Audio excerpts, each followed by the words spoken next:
Hi guys, I'm Adam Wilborn from WhatCulture. And I'm Fred Durst again. Coming up today, we're going to talk about Aleister Black turning heel and beating up Kevin Owens on WWE Raw. And on top of that, we have news on 3 Raw Underground segments pulled from last night's show.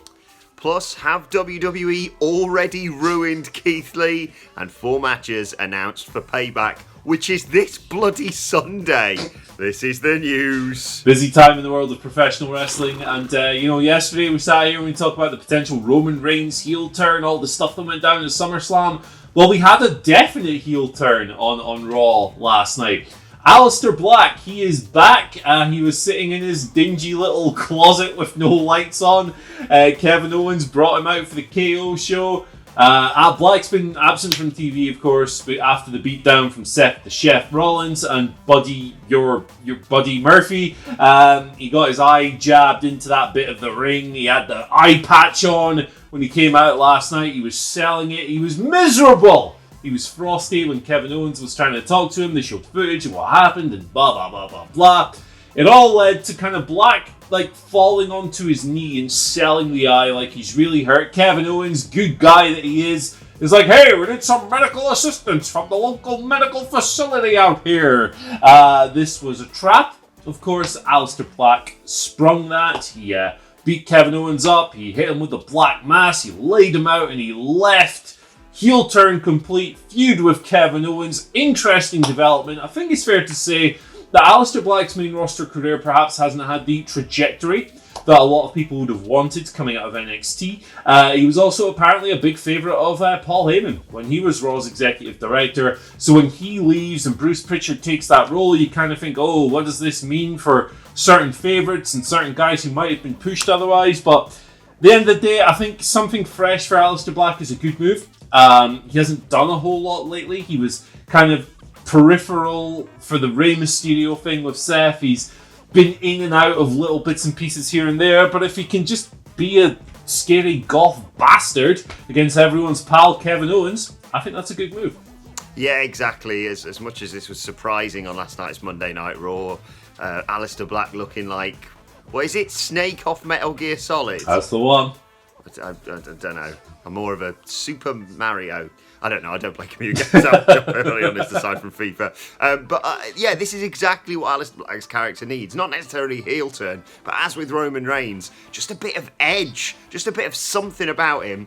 I hope now they don't have Aleister Black cutting long promos saying, you made me do it. Just have him not talk like you did in NXT. Have him just murk everyone. And I think he could be the perfect guy to take that WWE Championship off Drew McIntyre in the future. Yeah, if they build it up well enough, I don't see why they couldn't go down that road. Just please, for the love of God, don't have them come out next week and go, all of you people on the microphone. That would suck. Don't do that. Maybe have them black mass a bunch of the screens. That might be fun.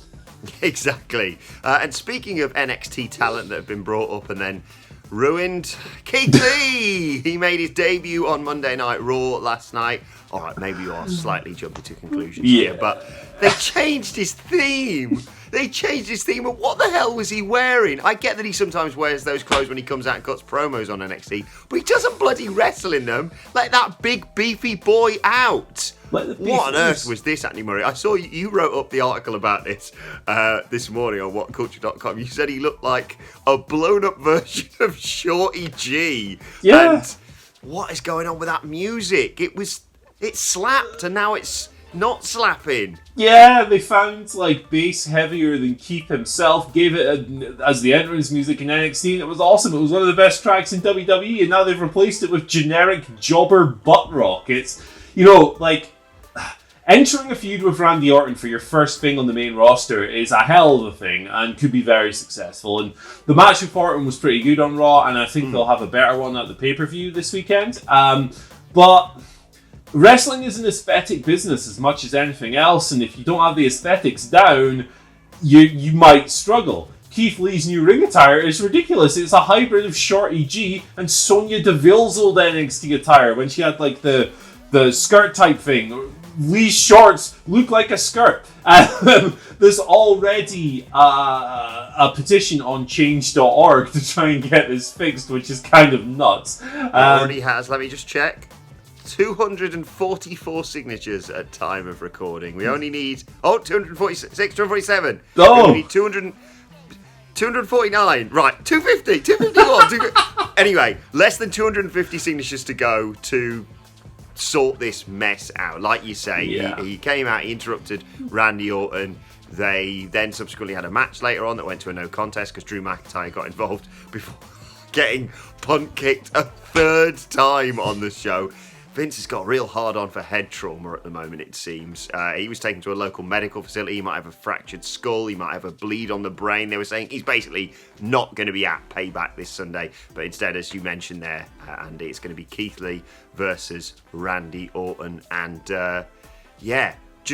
just change it back. I heard some speculation about them saying that there's some demand for more money to use that theme on Raw. Is that correct, or what's the speculation around that? Pass. I have no idea whatsoever. That's the only theory I've heard going around online, that whoever owns Keith Lee's music has asked for more money for it to be used on Monday Night Raw. But pay them.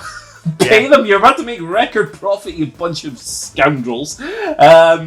WWE pulled 3 segments from Raw Underground last night. No reason why has been given. Because it's crap. I know why. Because it sucks. But this is a report from Fightful Select running down the 3 segments that were pulled. The first one was a couple of squash matches. It was going to be Marina Shafir beating up some dork, and then Jessamine Duke beating up some nerd. So those squash matches were pulled. There was also supposed to be a big set piece involving Titus O'Neil. What? What?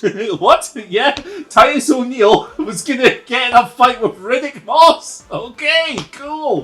That didn't happen. No. And WWE also scrapped Dolph Ziggler versus Ivar, which was advertised in advance. Actually, they ended up, both of those guys were in Raw Underground anyway, doing various things. Dolph got beaten up by Bobby Lashley. Ivar came in when the Hurt Business started killing poor Cedric Alexander. The Hurt Business stood tall, all that stuff. It was not bad. But yeah, Titus O'Neil, apparently notorious bare knuckle underground fighter. Dad of the Year was gonna have a feud with Riddick Moss. What the hell? I'm really sad now. This is just. He would have been so good. Why cut that? Well, we had to have that stupid segment with Natalia and Lana going, here's the best bits of Mickey James's career. No video. Brilliant. Mickey James, by the way, who's accomplished about 3 times as much as both of them combined in professional done anything, wrestling. actually, aside from, winning the women's world title in one of her first matches at WrestleMania against Trish Stratus. But aside from that, what's she done, guys? Raw is a catastrophe, but it was kind of entertaining. I'm kind of into these it was disasters. just mad because akin to, they followed TNA's old model, and where did that go wrong? They've going to do weekly pay-per-views, it seems. SummerSlam on Sunday, and then this Sunday is Payback. 4 matches have already been announced. It's bonkers. I think the fact that I enjoyed SummerSlam is because they didn't have so many shoddy finishes, because I thought that's what they were going to do. They're just going to be like, this Sunday, it's SummerSlam too, but this time you get the finishes. But no, they put loads of new matches on. We have got a Women's Tag Team Championship match, which we already kind of knew about. It was going to be Sasha Banks and Bayley. We didn't know who they were going to be defending against. It's Shayna Baszler and Nia Jax. What? What on earth is going on there? Ooh, they're the odd couple of wrestling. They hate each other, but they're going to probably win the tag titles on Sunday? I don't know. Apollo Crews is facing Bobby Lashley, defending his United States Championship after he beat Bobby Lashley in an arm wrestling contest last night. Keith Lee versus Randy Orton, as we mentioned. And the man with the best teeth in wrestling, Roman Reigns, is going to just murk The Fiend, Bray Wyatt, and Braun Strowman are probably become Universal Champion by pinning Braun because they want to protect The Fiend. It's a Universal Championship triple threat match. No holds barred, Andy Murray. Yeah, this is, I don't have any particularly deep thoughts on the Payback card so far. I'm sure it'll be a pretty good show. SummerSlam was a good show. But I'm very much looking forward to the best teeth in the game. Shout out to Anthony Fantano. Roman Reigns taking The Fiend's Universal title 7 days after he won it, and the internet's reaction to that, I'm sure, which will be very measured, fair, and well reasoned and thought out. I'm sure it's going to be very calm when that happens. After the way Roman Reigns returned at SummerSlam, I want him to be all of the champions. Me too. He is the only thing, quite possibly, that can save WWE right now. My God, those arms, that tight T-shirt with the lack of vest, the teeth. Oh! He's beautiful, isn't he? Oh He's got God, the it's good to slightly have him fuller back. beard now as well. What a man. Imagine not loving Roman Reigns, man. Just Also, Let the my dog in. wife pointed out, has he got the contacts back again? I think he does, man. That thing was piercing. I don't know why. I think she was paying so close attention to Roman because he and I share such a resemblance, obviously. Fair play. All right, let's move on to your Twitter questions. At WhatCulture, WWE, of course. First question today comes from Brett Bossy. Sorry, Brett. Who says, catching up after taking a few months off. Oh, that would have been a roller coaster, Brett. But Retribution is clearly a bunch of released superstars, right? Who would be most likely amongst that group to be part of the stable? So they ruined the main event last night. They stood tall at the end. Load of speculation. People suggesting, I saw on Twitter last night, Jason Jordan might be involved in it. No way, Jose. Of course, he was one of the people released. What do you reckon, Andy? And is Roman Reigns involved with this? Well, I think the problem with the theory here is that most of the released people have been signed already. Like, most of your big names have either gone to Impact, your Andersons, your Gallows and so forth. They've got Brian Myers, they've got Heath Slater. AEW are working with Matt Cardona. Rusev, I guess, would be the biggest name left out of that pool. I mean, he was the biggest name released anyway. I don't know why I'm being so weird. Who could conceivably show up? But I think that the free agent talent pool is a bit too depleted to go with that. And I don't think Roman Reigns is involved either. His teeth are too good to be hidden under that black mask, man. And yes, of course, The Miz is probably involved. They heavily implied that on SmackDown. But let us know your thoughts. Who is definitely in Retribution? We're sort of getting more and more glimpses and close-ups of them as the weeks go on. Let us know your thoughts in the comments or on Twitter at WhatCultureWWE. Second question today comes from Mike on the mic, who says, what is your response from the pure domination from Mr. Brody Lee on AEW Dynamite, taking the TNT Championship from Cody? Is this a spark to give the Dark Order a chance at the AEW Tag and Women's Championships, giving them all the gold? Yeah, I was watching TakeOver on Saturday, and then I watched Twitter explode at the conclusion of Dynamite. What a shock that was. Yeah, the Dark Order are redeemed. The 18th of December 29 angle was one of the least effective things I've seen in modern pro wrestling. It was a disaster. It was awful. And it's taken 8 months to get to this point, but it was perfect. The whole thing was perfect. The reason you have Cody looking good every single week and having these matches and lifting other people up and lifting himself up in the process is to build to a moment like this, where a guy like Brody Lee just comes in and squashes him. It was shocking. It was booking with balls, and that's what I want to see from pro wrestling. And the show closing angle was just great as well. And the little touch of Brandy kind of coming out and draping herself on her husband, and then Anna Jay just chokes her out straight away. I think the Dark Order's redeemed. I think they've been saved. They've done a great job with this, and I never saw it coming, because up until a month ago, I thought the Dark Order was just not great, to be perfectly honest, and not very effective. With regards to the tag belts, I could definitely see that at some point. Stu Grayson and Evil Uno are a great tag team. John Silver and Alex Reynolds are a great tag team as well, but they're definitely on the lower tier in terms of rankings and so forth. Women's title's a bit trickier. I like Anna Jay a lot, but the thing with Anna Jay is that she's only had something like 12, 13 matches. So she's looked very good in those matches, particularly for someone with that level of experience. It's just nuts. But it's a harder sell. I think, particularly when you talk about, look who's contending for it at the moment. Thunder Rosa, tremendous pro wrestler.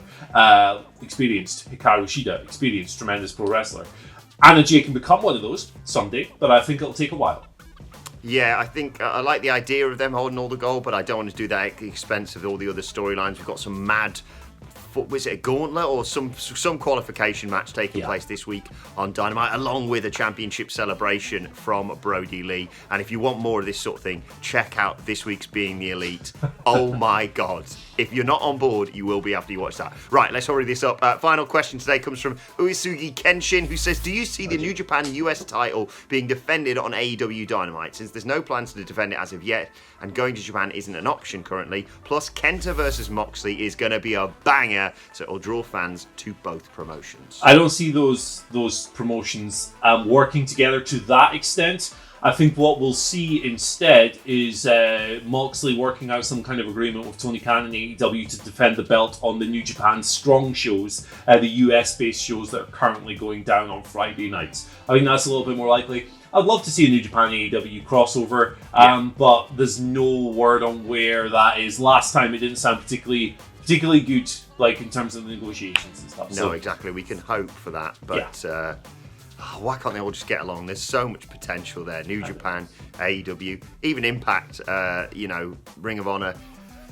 Let's just work. Let's just all get along, guys. Anyway, let's move on to today's, and finally, a massive shout out to AJB is here on Reddit who submitted this to Squared Circle. It was a fake WWE card that they bought on holiday in Spain about 10 years ago. Here it is. Big picture of Matt Hardy with just the word Jeff on it. Yeah. My name's Jeff. That's very old. That's a callback, that is. Jesus. But do you know what I want to spark? We did the dogs thing a while back. I want to see people's knockoff wrestling merch that they've bought or been sold or just been tricked into buying, basically. Send them to us at WhatCulture WWE. Or you can also let us know your thoughts on all today's news stories. And you can follow both of us. You can follow Andy Murray at Andy H. Murray. The H stands for Howard Kendall.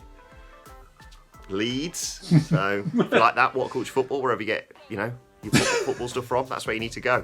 On iTunes, Spotify, and here on YouTube. You can follow me at Adam Wilborn. Follow us all at WhatCulture WWE, as I said. Make sure you like, share, and subscribe. But for now, my thanks to Andy Murray. Thank you for joining us, and we will see you soon.